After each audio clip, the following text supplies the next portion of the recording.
Howdy, mates. Top of the midday to you. It marks Saturday, April 18th, I think, 2026.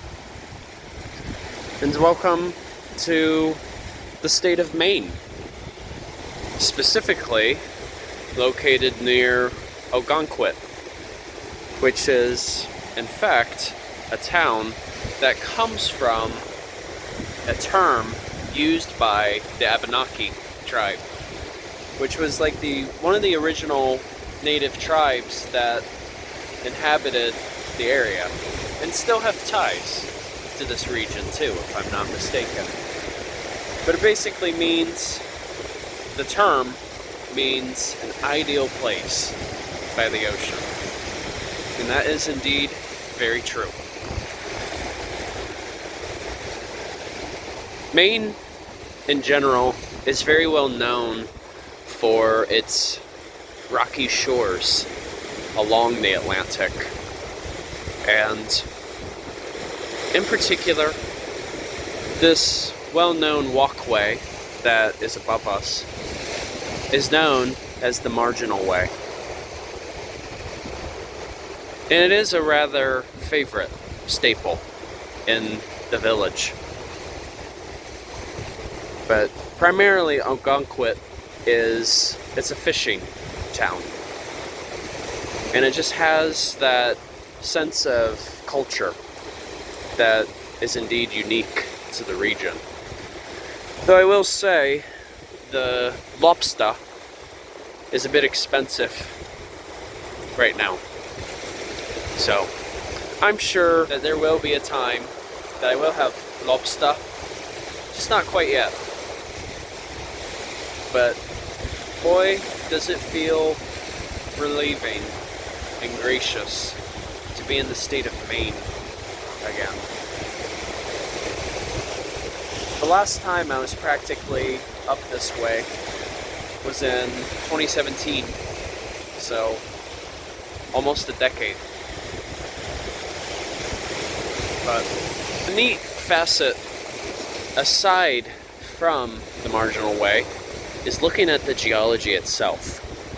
So, as you can tell, there are indeed a mixture of separate colors created by the minerals. Think of it this way.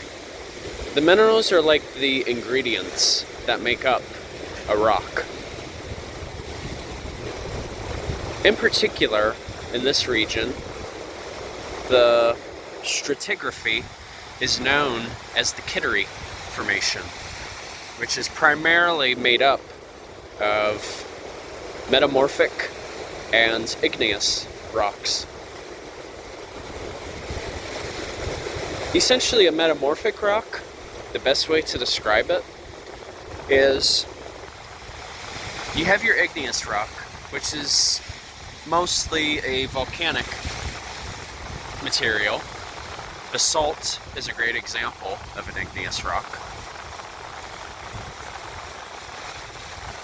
But when an igneous rock goes under heat and pressure over the course of time, the composition changes a little bit. So the primary metamorphic rock that you will find out here is quartzite, which was at one point Quartz Sandstone, which is actually a sedimentary rock, but then it changed into a quartzite material.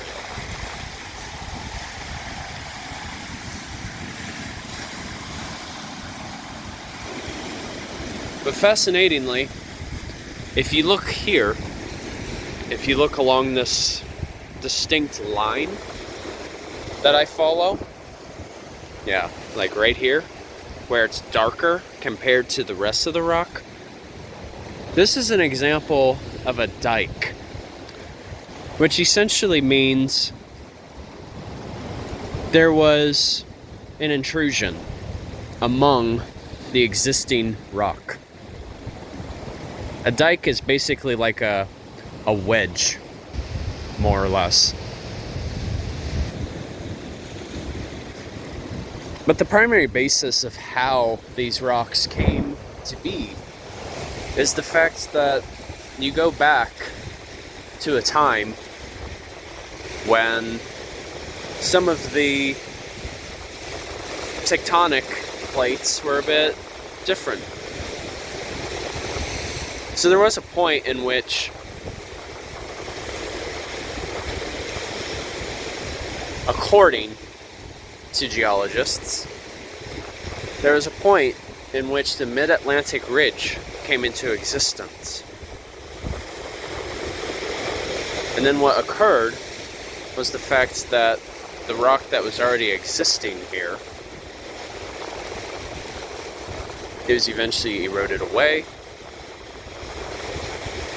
was brought down to heat and pressure for a time, and then came back up to be exposed. And as a result, you have this particular formation. In other words, there was a lot of moving action among this area. But of course, in the description itself, I'll provide a little more of an explanation on what it is I am explaining. And so, nevertheless, I wish all of you a great rest of your weekend. Stay safe out there. And of course, Journey on a Journey is onwards. See you all later.